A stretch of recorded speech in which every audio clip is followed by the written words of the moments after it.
자, 지금부터 타오를 시작하겠습니다. 자, 오늘 여러분들이 깨달을 내용은요. 5가지의 법칙이 있습니다. 5가지의 법칙은 무엇을 의미하냐? 여러분이 인생을 살아가는데 뇌를 여러분들이 쓰는데 자유롭게 쓰는 법칙이 있다. 그것은 여러분들이 삶을 살아가는데 반드시 필요한 5가지의 강령이다. 이것은 보스라 부르고 이것은 브레인 오퍼레이팅 시스템이란다. 이 뇌를 여러분들이 어떻게 운영해야 쓸 수 있는지에 대한 뇌 사용법과 똑같다. 근데 여러분은 컴퓨터나 기계나 어플리케이션, 핸드폰 같은 것들은 여러분들이 가지고 있는 사용법을 가지고 있는데 근데 여러분은 뇌에 대한 사용법에 대해서는 궁금한 적이 없다. 그리고 뇌에 대해서 잘 알지 못한다. 그래서 뇌 사용법을 터득할 필요가 있다.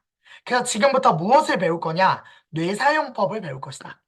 그래서 지금부터 뇌사용법을 알려드릴 건데 놀라지 마라. 이 뇌사용법은 너무나 정확하게 원리로 들어맞기 때문에 여러분들이 이 뇌사용법만 잘 알고 있다면 인생에서 많은 문제들이 해결될 것이다. 자, 뇌교육에서는 보스 법칙을 5가지로 나뉘었다. 1번 뭡니까? 정신 차려랍니다. 항상 깨어있어랍니다. 2번은 뭐라고 써있죠? 굿뉴스가 굿브레인을 만든다예요. 3번은 뭐라고 써있죠? 선택하면 이루어진다. 4번, 시간과 공간의 주인이 되어라. 5번째, 환경을 디자인해라.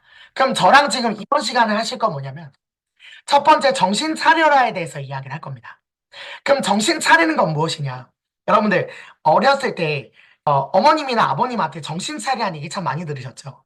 되게 공부를 잘 못하거나 아니면 학생이 해야 될 도리를 하지 않았을 때 보통 부모님께서 정신 차리라는 얘기 참 많이 하지 않습니까? 그리고 여러분들이 뭐 담배를 피거나 아니면 마약을 하거나 하지 말아야 될 행동을 할 때 정신 차려라고 많이 하지 않습니까? 정신 차리는 건 무엇을 뜻하냐? 쏠린 의식을 지금으로 돌리는 것을 정신 차린다고 합니다. 근데 여러분은 하나는 알고 둘은 모르는 것이 담배를 피거나 마약을 하거나 어디 사이비 종교에 빠진 거는 그거는 여러분들이 중독이라고 생각해서 정신을 차려야 된다고 생각하시는데 여러분의 관념에 중독된 여러분의 뇌가 정신 차려야 된다고 생각을 한 번도 하신 적이 없을 겁니다. 그래서 우리의 뇌는요, 사실은 어떤 스토리와 정보 속에서 그 정보가 자신인 줄 착각합니다. 그래서 그것을 3글자로 뭐라고 하냐면은 신인류가 온다라는 책에서 정확히 나와 있죠. 정체성이라고 합니다. 우리의 뇌는요, 자기가 이런 사람이라는 정체성을 가지고 자기의 행동과 말을 제약합니다. 나는 의사다. 의사에 걸맞는 행동, 의사에 걸맞는 말을 통해서 자기의 정체성을 제한합니다.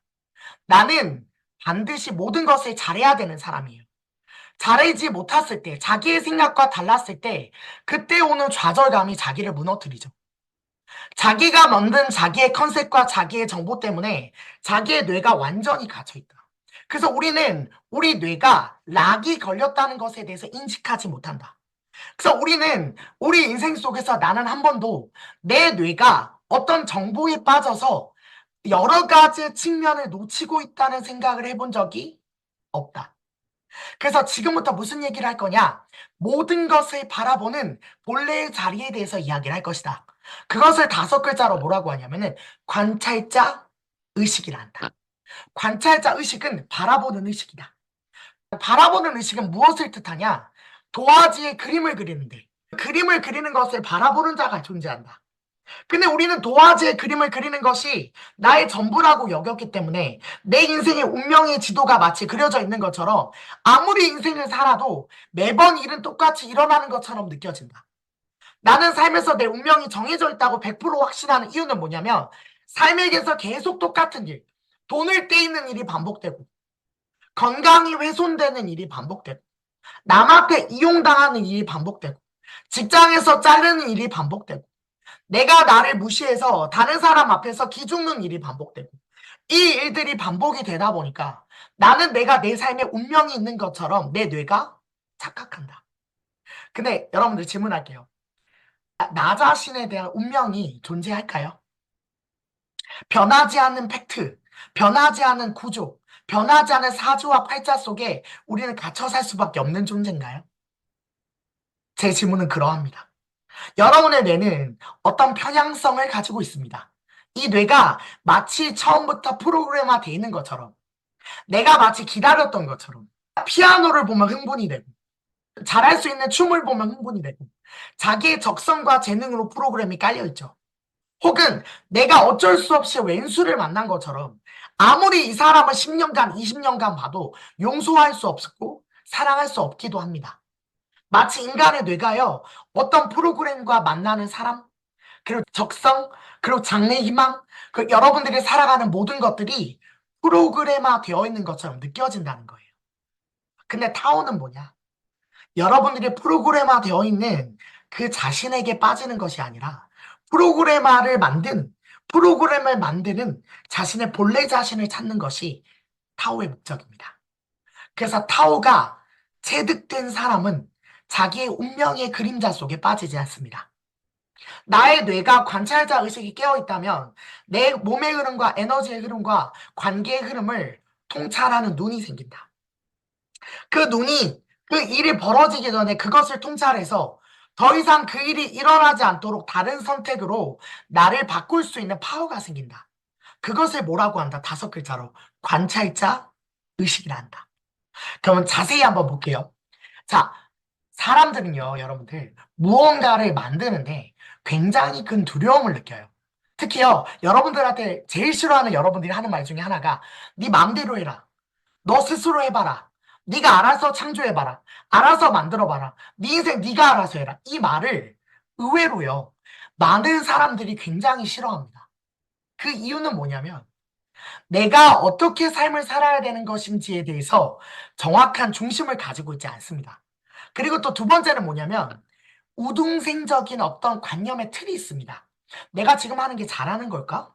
내가 하는 게 맞나? 나 이렇게 해도 돼요? 나 이렇게 해도 괜찮아요? 나 이렇게 해도 돼요?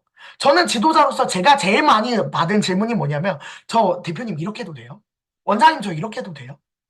그걸 왜 저한테 묻는지 참 많이 안타까운데요. 제가 삶을 라이프 코칭한다는 이유로 자기의 삶의 방향 부분을 언제나 저한테 컨설팅을 요구하는 사람들을 굉장히 많이 만나봤습니다. 그럼 그 근간에 무엇이 깔려있냐? 두려움이라는 것이 깔려 있습니다. 그 두려움의 실체는 무엇일까? 한 번도 생각해 본 적이 없죠. 타오는요, 그 줄기와 뿌리를 타고 들어가는 겁니다. 옛날에 영화 중에 여러분이 보셨는지 모르겠는데 전두환의 생애를 그린 서울의 봄이라는 영화가 있었습니다. 거기에 두 인물이 대치 상태였는데 전두환 씨가 한 명대사가 하나 있습니다. 뭐라고 전두환 씨가 한 적이 있냐면 사람들은 자기 스스로 자신이 없어서 누가 확신을 갖고 지배해 주기를 원해 라는 대사가 있어요. 저는 그 대사를 듣는데 온몸에 소름이 끼쳤습니다. 그 이유가 뭔지 아세요? 정말로 사람들은 자기가 결정하지 않으려고 하십니다. 그리고 누군가가 그것을 완전하게 신념 있게 결정해 주길 바랍니다. 지금 독재가 통하지 않는다고요. 많은 사람들의 마음속에는 누군가가 나를 가스라이팅 해 주길 바랍니다. 그 이유는 뭐냐면 자기 안에 두려움이 존재합니다. 그 두려움은 뭐냐면 내가 틀릴 것 같다는 두려움입니다. 내가 삶을 망칠 것 같은 두려움입니다. 그리고 내가 내 길을 잘 가는 것에 대한 확신이 없는 데서 오는 두려움입니다. 그래서 매 질문이 그렇습니다. 나 이렇게 하는 게 맞아요? 내가 하는 게 괜찮아요? 늘 불안합니다. 그럼 그 두려움의 뿌리를 보셔야 되지 않겠습니까? 그럼 그 두려움의 뿌리는요, 어디서 오냐? 그럼 두려움이 왜 만들어지냐? 그럼 두려움을 극복하기 위해서 뭘 해야 되느냐? 수많은 사람들이 의문을 가졌습니다. 거기에 대해서 완전한 질문을 한 심리학자가 있을까요? 없었습니다. 왜 그런 줄 아십니까? 나는 용기 있는 사람이라고 생각을 했는데 어떤 순간에 기가 죽는 일이 벌어져 너무나 고난이나 역경이 생기면 용기 있던 것도 기가 죽어서 뿌리 죽습니다. 그래서 용기가 사라지죠.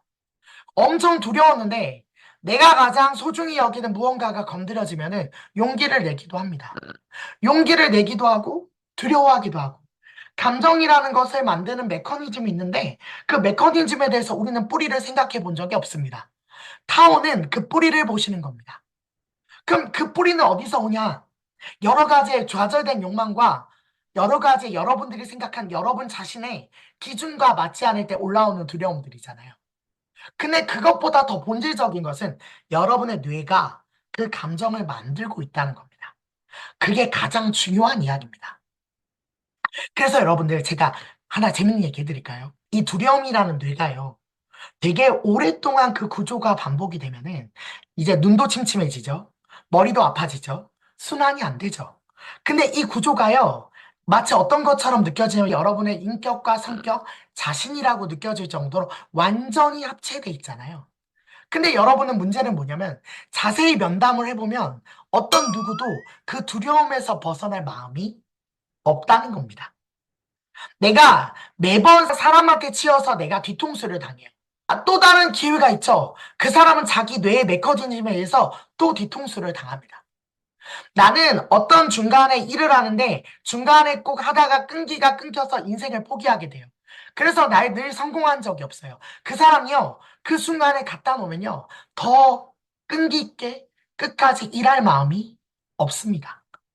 근데 입으로는 계속 이야기하죠. 나는 완벽하게 일하고 싶고 정말 잘하고 싶은데 중간에 안 된다. 나는 뒤통수 당하기 싫어 사람 안 믿으려고 그랬는데 또 뒤통수 당했다. 인생의 반복성을 마치 불교에서 말하는 업의 순환고리를 끊어내지를 못하는 겁니다. 근데 그게 왜 그런 줄 아십니까? 정말로 여러분들이 진짜 자기 마음을 보셨습니까?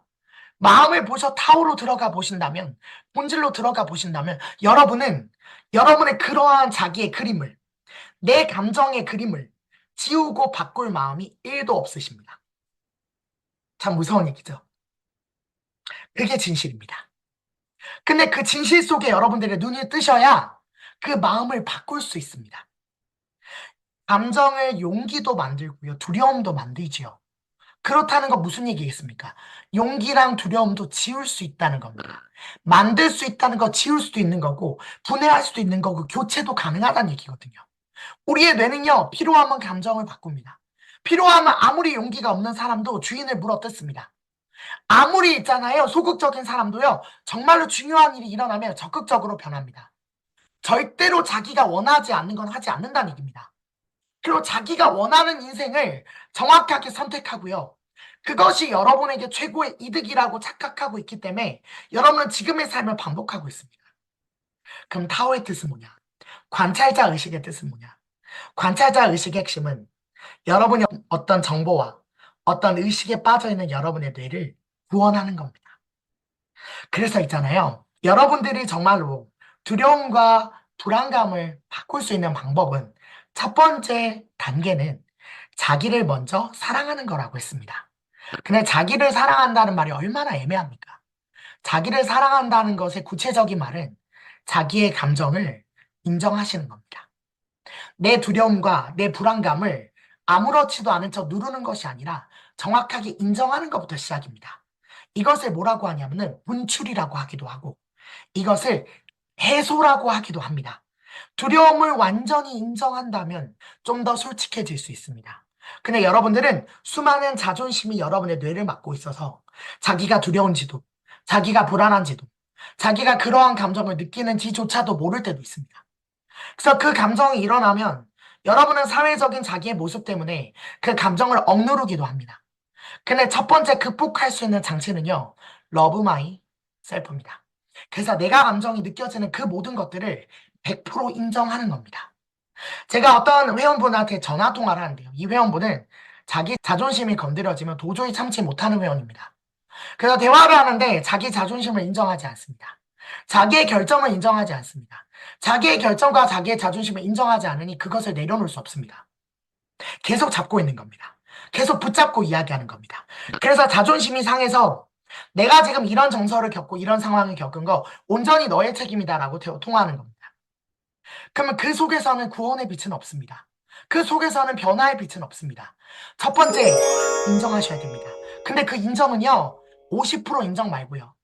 인정받으려고 인정을 합니다, 여러분들은. 어떻게 하냐? 나 그거 있잖아, 깨달았어요. 나 그거 있잖아, 내가 바라봤어요. 내가 알겠어요. 그래요, 나 자존심 세요.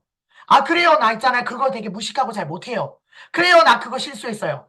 마치 자기의 문제를 내가 어쩔 수 없이 인정하는 것처럼 붙잡으면서 인정을 하십니다. 그거 말고, 정말로 내가 그 감정이 만들어진 것이나 확신이 든다면 그 감정을 가지고 붙잡으시는 게 아니라 2000% 그냥 인정하시는 겁니다. 정말로 그랬다고. 내가 자존심이 너무 세서 그 자존심 때문에 너무 힘들다고. 자기 마음을 고백하는 것이 그렇게나 어렵습니다. 여러분들 생각보다 어려울 겁니다. 왠 줄 아세요? 느끼질 않으세요. 이 마음이 자존심과 분노와 두려움과 수치심과 죄의식 때문에 그렇게 됐다는 것을 2000% 인정하시면 좋은데 상대방이 그것을 가려서 자기의 자존심을 보완해 주길 바래요. 그것 때문에 넘어가지가 않습니다. 그래서 자신한테 이야기하고 대화하시는 겁니다. 너 두렵지? 너 떨고 있지? 그럼 정확히 얘기해 주세요. 나 너무 두려워. 나 진짜 두려운데 정말 용기 낼 거야. 정말로 두려움이 올라오지만 나 다시 한번 용기 낼 거야. 그때 뇌의 메커니즘은 작동을 합니다. 근데 두려움을 밀어내고 할 수 있어! 난 할 수 있어! 긍정적인 면으로 자기를 포장하면 이 감정은요, 5배, 10배가 커집니다. 어떻게 넘어가시려고 합니까? 불가능하다는 겁니다. 그래서 온전히 인정하는 그 순간 그 감정은 내가 아니라 감정이 만들어진 에너지로 느껴지시는 겁니다. 그래서 두려움, 용기, 슬픔, 이 모든 것들은 에너지입니다. 근데 여러분들은 어느 순간에 희망을 가진 상태에서 두렵기도 하고 희망을 가진 상태에서 외롭기도 한데 희망이 기반 정서가 절망으로 바뀔 때, 절망하면서 외로울 때, 절망하면서 두려울 때는 아무도 구제 못하는 구제불능이 돼버리는 겁니다. 그래서 여러분의 의식은 완전히 바닥이 돼서 그 누구도 도와줄 수 없는 의식이 되기도 하죠. 절망을 바탕으로 한 두려움, 절망을 바탕으로 한 외로움은 여러분을 구할 수 없습니다. 근데 여러분 안에 희망을 바탕으로 한 두려움과 외로움이라면 여러분을 발전시킬 것이고요. 여러분을 선 방향으로 우회시킬 겁니다. 그럼 희망과 절망을 결정하는 건 무엇이냐? 여러분 머릿속에 어떤 정보가 있느냐? 그것에 의해서 달라지는 겁니다. 그럼 여러분, 이 시대에 최고의 요리사, 최고의 상담사는 어떤 사람이냐면 감정을 돌봐주는 사람입니다. 이 시대의 최고의 문제는요, 감정의 관리가 안 되는 것 때문에 문제가 생깁니다. 정치도 감정 때문에 분열되고요. 그리고 여러분의 많은 삶에서 가족 문제, 대부분의 인간관계의 문제도 감정 때문에 문제가 생깁니다. 여러분의 금전관계도 가만히 들여다보시면 여러분이 돈에 대한 감정, 돈을 가지고 거래한 사람들과의 감정 때문에 문제가 생깁니다.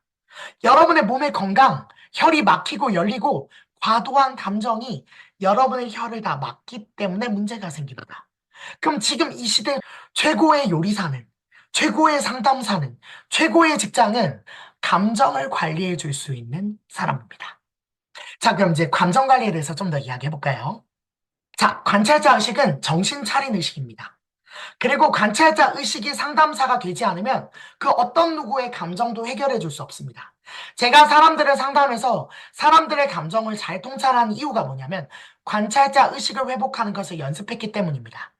여러분들은 관찰자 의식을 스스로 회복하는 것을 연습하면서 상대방의 두려움과 외로움이 그 사람이 그 드라마에 완전히 빠져있는 자신을 마치 감정의 전시관, 감정의 박물관처럼 감상의 여유를 가지고 그것을 볼 수 있게 만들어 주셔야 됩니다. 예를 들면 제가 했던 방법인데요. 실제로 책에도 나와 있더라고요.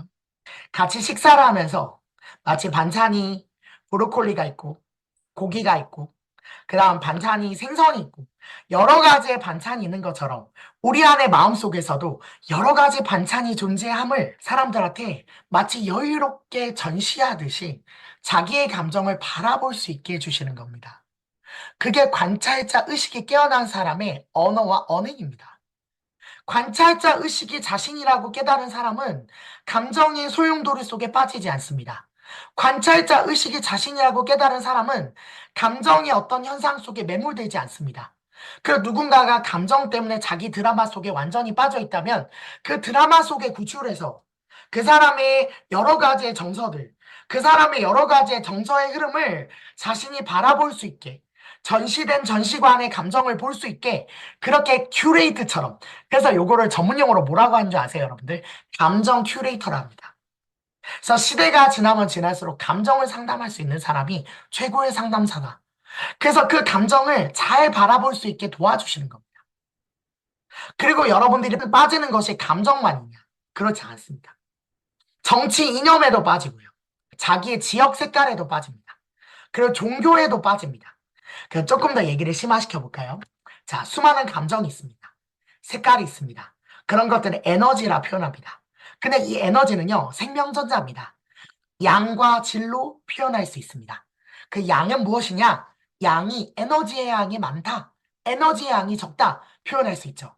에너지의 질이 맑다. 에너지의 질이 탁하다. 표현할 수 있죠. 양과 질로 표현하는 그 모든 분자들을, 모든 근본 단위를 뭐라고 표현하냐면 상이라고 표현합니다. 그래서 사람들의 모든 모습들을 천태만상이라고 표현하죠. 그래서 수많은 상들이 삶에 존재하죠.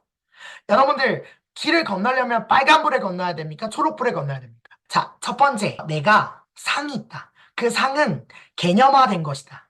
그래서 초록불에서 건너야지. 그리고 빨간불은 건너면 안 됩니다. 그렇습니까? 안 그렇습니까? 근데 여러분의 내면에도 완전히 그걸 없애면 두려운 여러분들의 상이 존재해요. 예를 들면 내가 지금 이 순간에 이것을 인정하면 나는 죽는다. 이런 의식이 있어요. 그건 여러분들을 절대 내려놓지 않습니다. 예를 들면 두 번째로 나는 지금 이 순간에 이걸 도전하면 내가 죽을 수도 있다. 그런 의식이 여러분의 존재예요. 그것도 상입니다. 그 상은 빨간불이 켜지든 초록불이 켜지든 허용되든 허용하지 않든 여러분 내면의 신호등이 돼서 이거는 돼, 이거는 안 돼! 라고 여러분을 통제하고 있죠. 그래서 여러분의 정신은, 여러분의 관찰자 의식은 그것과 별개입니다. 그것을 바라보는 의식이 관찰자 의식인데 여러분들이 너무 오랫동안 그 여러분의 내면 아래 중심 상과 같이 살아서 그 상이 여러분이라고 착각하고 있는 겁니다. 얼마나 큰 비극이지 않습니까? 그래서 초록불이었다가 빨간불이었다가 저 사람은 정직해. 오케이. 초록불. 저 사람은 정직하지 않아. 빨간불. 절대 안 되는 거죠. 여러분들은 그 상 속에 있고요. 그 상을 부딪히게 만드는 것이 상과 상이 부딪혀서 만들어내는 것을 뭐라고 하냐면 감정이라고 합니다. 오늘 감정에 대해서 풀어가는 겁니다. 왠 줄 아세요? 여러분들이 가장 내려놓기 힘든 것이 감정입니다. 감정이 마음이라고 생각하시기 때문에 감정이 상하면 마음이 죽었다고 생각하세요. 감정이 상하면 나는 공격당했다고 생각하세요. 그리고 여러분들은 감정이 너무 중심가치이기 때문에 감정이 무시당하면 내가 무시당했다고 착각해요. 그래서 이 중심줄이 너무 정확히 있어서 수많은 상들이 부딪히는데 내가 믿고 있는 중심상과 다른 상이 부딪히면 거기서 감정이 일어나요. 예를 들면 제가 어렸을 때 어떤 굉장히 성에 대해서 유교적으로 배웠거든요. 굉장히 보수적입니다. 그래서 저는 지나가다가 솔직히 제가 외국 여행을 갔었는데 공원에서 남자랑 남자가 키스를 하고 있는 거예요. 순간적으로 뭐가 올라오냐면 배에서 진짜 구역질이 나더라고요. 그것도 그냥 키스가 아니라 혀를 막 너무 섞어서 제가 막 옆에서 있잖아 말리고 싶을 정도로 막 너무 제 기준이 그랬다는 겁니다. 근데 이거는요 구시대적인 기준이에요. 남자랑 남자도 만날 수 있는 거고 성이라는 것 자체가 관념이잖아요. 근데 저는 그 관념을 내려놓지 못했다. 그래서 그 관념이 중심이 돼서 이거는 아니지 라는 X가 쳐졌다. 근데 그 관념은 파워가 얼마나 세냐면 여러분의 인생을 좌지우지할 정도로 그 파워가 대단합니다. 그래서 여러분은 관념에 의해서 조절되는 것을 한 번도 막지 못하셨을 거예요. 관념에 의해서 통제되는 그 모든 것들을 저항할 힘이 없으실 거예요. 관념이 올라오면 그게 진리라고 생각하기 때문에.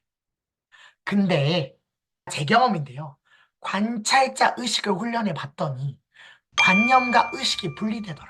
그래서 그 모든 것들이 에너지처럼 만들어지는 그 에너지가 만들어지는 그 순간에 관찰자 의식이 그것을 알아채면 더 이상 그것이 작동하지 못하도록 하는 기제가 우리 뇌에 있더라.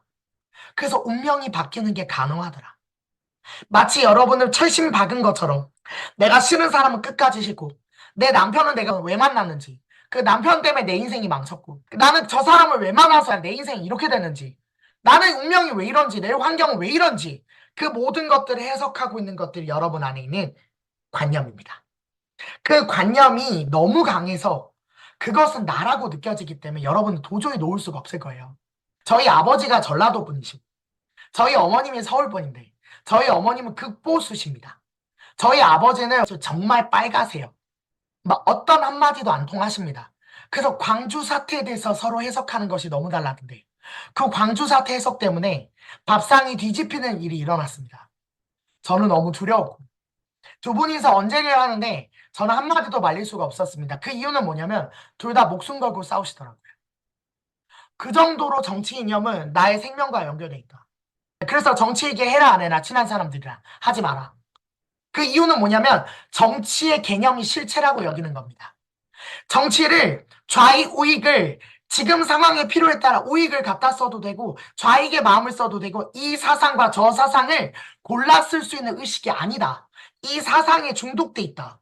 그래서 이 사상이 눈을 가려서 아닌 것도 맞다고 우기는 것입니다. 아닌 건 아니라고 인정할 수 있어야 되는데 이 사상에 눈이 멀어서 완전히 선글라스가 껴서 빨간색 선글라스로 세상을 보고 초록색 선글라스로 세상을 보는 겁니다. 세상이 그러합니다. 얼마나 비극입니까? 안타깝지 않으십니까? 그것만 그러세요. 성도 그렇죠. 지금이야 나아졌는데 실제로 남녀는 호르몬과 여러 가지 문제가 많은데 남자랑 여자라는 개념을 만들어 놓으니 남자인데 여자 같은 사람은 허용하지 않고 그래서 얼마나 많은 트랜스젠더들이 자살했습니까? 그 사람들의 생명은 소중한 게 아닙니까? 세 번째 종교. 내 종교의 율령이 이렇고 그것이 완전히 절대화돼서 사람이 만든 법률을 자기 거라고 착각하고 사람이 만든 법전을 마치 하나님이 말씀처럼 착각하고 하나님이 말씀한 것이 진리화돼서 그것과 다른 사람을 배척하고 그리고 미워하고 말을 섞어보지도 않고 그 사람이 잘못됐다고 이야기하고 그것을 두 글자로 편견이라고 하지 않습니까? 여러분은 너무나 그 속에 많이 빠져 있습니다. 실제로. 개인적인 편견, 사회적인 편견. 그렇지 않습니까? 제가 편견이 만들어지는 스토리를 조금 얘기해 줄까요?